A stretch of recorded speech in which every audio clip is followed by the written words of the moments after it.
Hello friends, बहुत बहुत स्वागत है आपका मेरे YouTube channel UP government exam में। दोस्तों, जितने भी क्वेश्चन मैंने जीके में लिए हैं सारे क्वेश्चन बहुत इंपॉर्टेंट हैं। जो क्वेश्चन आपको आ रहे हैं उनके आंसर आप कमेंट बॉक्स में लिखिए और आप वीडियो को पूरा देखें, क्योंकि ये सारे क्वेश्चन एग्जाम के पॉइंट ऑफ व्यू से बहुत इंपॉर्टेंट हैं। दोस्तों, स्टार्ट करते हैं कि पहला क्वेश्चन कह रहा है कि कुटीर उद्योगों के विकास संबंधी सलाह किस अनुच्छेद में है। आपको बताना है कि कुटीर उद्योगों के विकास के लिए किस अनुच्छेद में वर्णन दिया गया है। 42, 44, 43, 45। देखिए, पहली बात तो ये पता होना चाहिए कि जितने भी आर्टिकल हैं यानी 36 से लेके 51 तक, ये सारे आर्टिकल किस भाग में आते हैं। भाग होगा 4। किसके अंतर्गत आते हैं। राज्य के नीति निर्देशक तत्वों के तहत। अब उसमें से एक आर्टिकल है, वो आर्टिकल आता है कुटीर उद्योगों के विकास से संबंधित, वो आपको बताना है। तो आपका आंसर क्या होगा। आपका आंसर होगा 43। अगर अदर ऑप्शन को देखें तो 42 में प्रसूति सहायता उपबंध हैं, 44 के तहत कॉमन सिविल कोड है, समान नागरिक संहिता है, ये गोवा में ही है। आपसे अगर पूछा जाए कि किस राज्य में समान नागरिक संहिता लागू है, तो वो एकमात्र राज्य है गोवा। 45 में शिक्षा संबंधी उपबंध हैं, इसको भी आप याद रखें। मोस्टली जितने भी आर्टिकल राज्य के नीति सत्रों में आते हैं वो सारे ही इंपॉर्टेंट हैं, उनको एक बार आप पढ़ लीजिएगा। हालांकि 44 और एक इसमें आर्टिकल और था 40, ग्राम पंचायतों का गठन, ये भी बहुत इंपॉर्टेंट है। तो इतने एटलीस्ट आप याद रखें। अगला क्वेश्चन देखिए। अगला क्वेश्चन कह रहा है कि निम्नलिखित में से कौन से मूल अधिकार हैं जो केवल भारतीय नागरिकों को प्राप्त हैं। यानी कि ऐसे अधिकार जो सिर्फ भारत के नागरिकों को प्राप्त हैं, क्योंकि बहुत से अधिकार ऐसे हैं जो विदेशी नागरिकों को भी प्राप्त हैं, पर आपको वो ऑप्शन चुनना है जिसमें सारे अधिकार जो हैं वो केवल भारतीयों को प्राप्त हैं। 14, 15, 20, 21, 24, या 15, 16, 20, 21, 24, 25, 15, 16, 19, 29, 30, या 15, 16, 19, 25, 26। ठीक है, तो देखिए, जहाँ जहाँ धर्म की बात है, ठीक है, तो वहाँ पर तो इन चीज़ों को नहीं देना चाहिए। देखिए 14 आप आर्टिकल देखिए, 40 में समता और समानता का अधिकार है।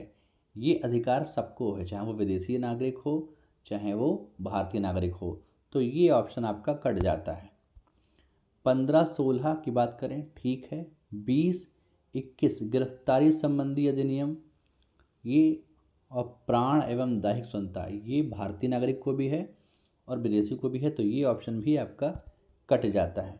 15, 16, 19, 29, 30 ये वाला ही आपका आंसर होगा, क्योंकि 19 बोलने की स्वतंत्रता, भाई आप अपने देश के बारे में बोलेंगे, कोई बाहरी आदमी ना कुछ बोल सकता है, या फिर आप कहीं जा सकते हैं, कहीं व्यापार कर सकते हैं, कहीं घूम सकते हैं, सारे अधिकार आपको हैं और ये सिर्फ भारतीय नागरिकों को ही है।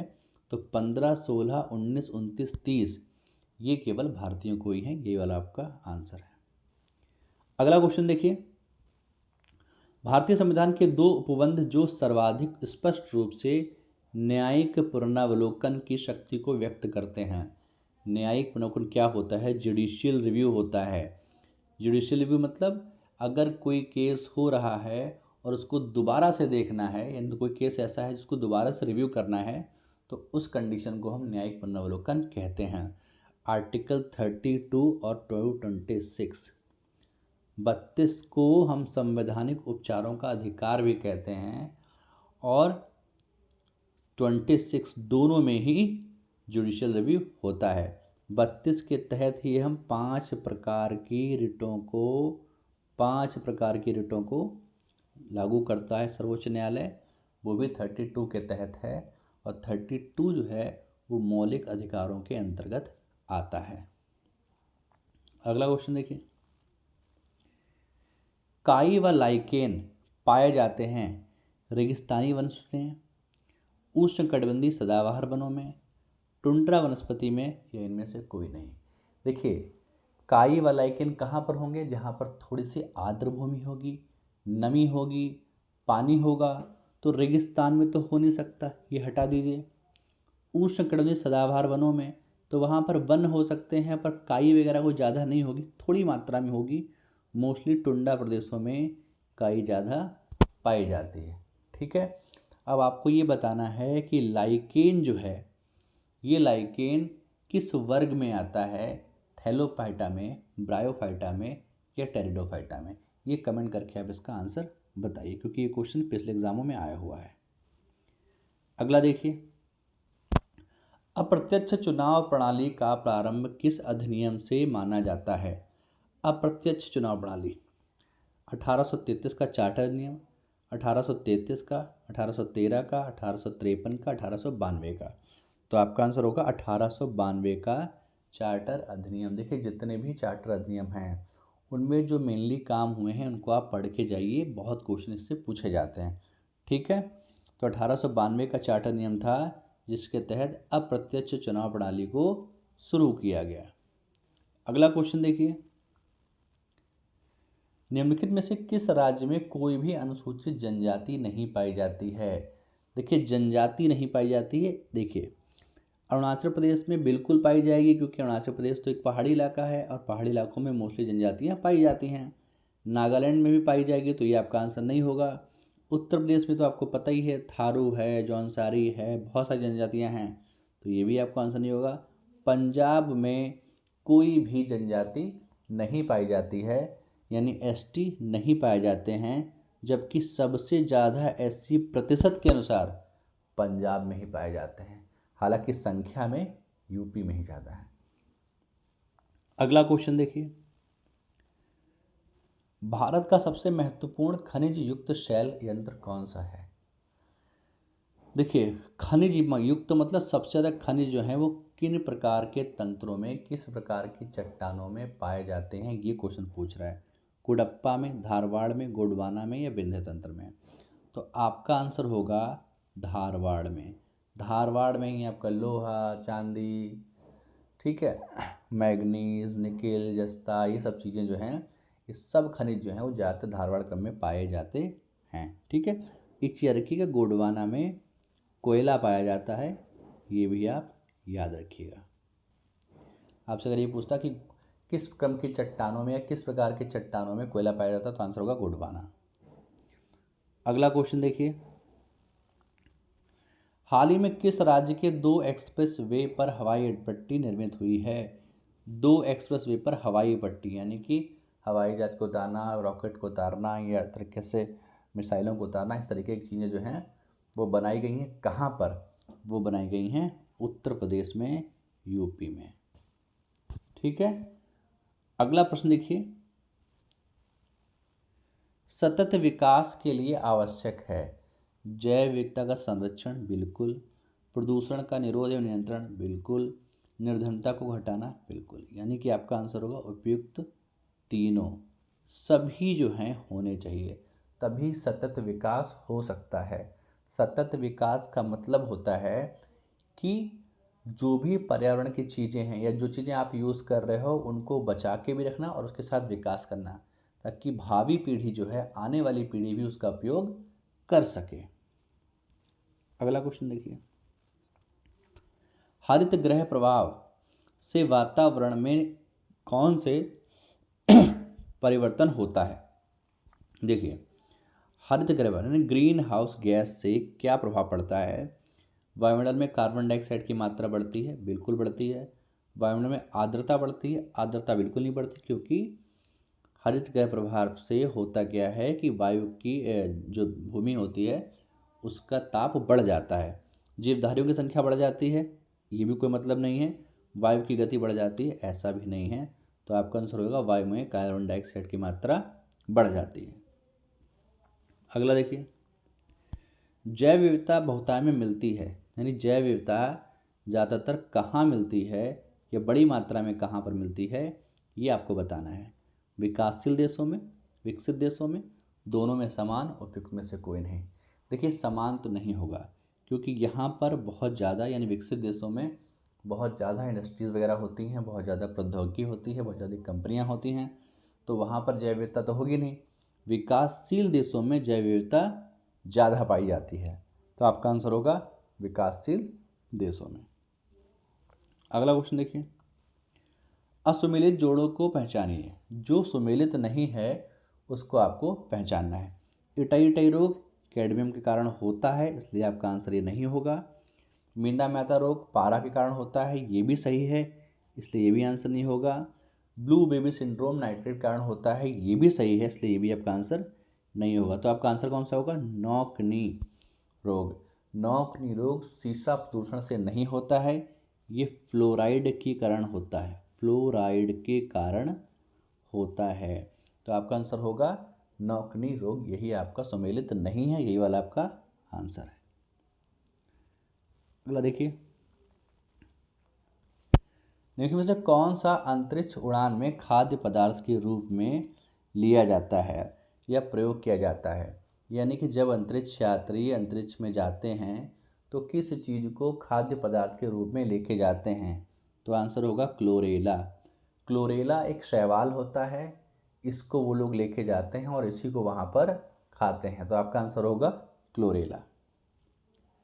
अगला प्रश्न देखिए, किस एक प्रकार की तरंगों का प्रयोग रात्रि दृष्टि के उपकरण में किया जाता है? देखिए इस तरीके के क्वेश्चन साइंस में बहुत पूछे जाते हैं, तो इन क्वेश्चंस को आप पढ़ के जाइए क्योंकि ये रिसेंट के हैं और आजकल इन चीज़ों का प्रयोग किया जा रहा है, इसलिए ध्यान रखिए। तो रात्रि दृष्टि में प्रयोग किया जाता है अवरक्त तरंगों का। आंसर होगा अवरक्त तरंगों का। आपके रिमोट में यानी कि टेलीविज़न का जो रिमोट होता है उसमें भी अवरक्त किरणों का प्रयोग होता है। तो आंसर होगा अवरक्त। और पराश्रव्य आप जानते हैं, सोनार विधि जो होती है उसमें पराश्रव्य तरंगों का प्रयोग किया जाता है, यानी अल्ट्रासोनिक किरणों का। अगला देखिए, साबुन के बुलबुलों में रंग पैदा होने की घटना का क्या कारण है? देखिए जब भी आप लाइट पढ़ें यानी प्रकाश पढ़ें तो प्रकाश से होने वाली जितनी घटनाएं हैं, चाहे वो ध्रुवण हो, चाहे वो अपवर्तन हो, चाहे वो परावर्तन हो, चाहे वो व्यतिकरण हो, चाहे वो पूर्ण आंतरिक परावर्तन हो, इनकी घटनाओं को याद करके जाएं, बहुत क्वेश्चन वहाँ से आते हैं। तो साबुन के बुलबुले में रंग पैदा होने का कारण व्यतिकरण है, आपका आंसर होगा व्यतिकरण। ठीक है, और आप एक क्वेश्चन का आंसर बताइए कि तारे जो टिमटिमाते हैं वो किस कारण से टिमटिमाते हुए नजर आते हैं? कमेंट बॉक्स में आंसर दीजिए। अगला क्वेश्चन देखिए, हुलास नामक सैंधवकालीन स्थल का संबंध किस राज्य से है? हुलास नामक एक सैंधवकालीन स्थल है। देखिए सिंधु सभ्यता के स्थल जितने भी स्थल हैं वो कहाँ पर हैं और किस नदी के किनारे हैं, ये आपको बिल्कुल याद होना चाहिए। तो फिलहाल आप बताइए हुलास नामक स्थल कहाँ पर है? वो आपका है उत्तर प्रदेश में। और उत्तर प्रदेश में कहाँ है? सहारनपुर में। ठीक है, हुलास नामक एक सैंधवकालीन स्थल है जो कि यूपी के सहारनपुर में पड़ता है। अगला क्वेश्चन देखिए, मध्ययुगीन इतिहास में पहला युद्ध कौन सा था जो जल और थल दोनों पर लड़ा गया? यानी कि जो जल में और थल में दोनों पे लड़ा गया। चंदेरी का युद्ध, पानीपत का युद्ध, खानवा का युद्ध या घाघरा का युद्ध? तो आंसर होगा घाघरा का युद्ध। ठीक है, ये चारों युद्ध लड़े किसने हैं? चारों लड़े हैं बाबर ने। ठीक है, और चारों युद्ध में बाबर जीता है। तो घाघरा का युद्ध हुआ कब था? ये हुआ था 1529 में। ठीक है, और ये युद्ध जल में और थल में दोनों में लड़ा गया था। अगला क्वेश्चन देखिए, ये सूची मिलाई और बहुत इंपॉर्टेंट सूची है ये कि द्वितीय आंग्ल मैसूर युद्ध, तृतीय आंग्ल मैसूर युद्ध, प्रथम आंग्ल अफगान युद्ध और चतुर्थ आंग्ल मैसूर युद्ध, इनमें कौन अंग्रेज था या कौन अंग्रेज की तरफ से लड़ रहा था? देखिए द्वितीय आंग्ल मैसूर युद्ध, ये इसके समय में वारेन हेस्टिंग था। ठीक है, तृतीय आंग्ल मैसूर युद्ध के समय में कार्नवालिस था और प्रथम आंग्ल अफगान युद्ध के समय में लॉर्ड ऑकलैंड था। ठीक है, और बाकी चतुर्थ वाला आपका ये बेलेजिली में था। ठीक है, तो इस तरीके से आपका आंसर होगा पहले का तीसरा। नीचे देखते हैं, आंसर होगा सी वाला, पहले का तीसरा एक में ही है और वो है ये पहले का तीसरा, दूसरे का पहला, तो आंसर होगा सी वाला। ये बहुत इंपॉर्टेंट क्वेश्चन है, इसको याद करके जाइएगा। अगला क्वेश्चन देखिए, अकबर द्वारा उठाए गए निम्नलिखित कदमों को कालानुक्रम स्थापित कीजिए। अकबर ने दास प्रथा का अंत कब किया? 1562 में। जजिया कर समाप्त किया 1564 में। इबादत खाने की स्थापना की 1575 में। और मजहर की घोषणा की 1579 में। तो सब क्रम से ही हैं, यानी पहला, दूसरा, तीसरा, चौथा इस तरीके से होंगे। तो पहला, दूसरा, तीसरा, चौथा ऑप्शन में बी है, तो आपका आंसर होगा बी। अगला प्रश्न देखते हैं। उत्तर प्रदेश का मुख्य लोक नृत्य है धोबिया, राई, शायरा या उपयुक्त सभी। तो धोबिया भी यूपी का नृत्य है, राई भी है, शायरा भी है, ये सभी जो हैं यूपी के नृत्य हैं। तो दोस्तों सारे क्वेश्चन बहुत इंपॉर्टेंट हैं, याद कर लीजिएगा। और अगर चैनल पर नए हैं तो प्लीज़ चैनल को सब्सक्राइब करिए, वीडियो को लाइक कर दीजिएगा। वीडियो देखने के लिए धन्यवाद।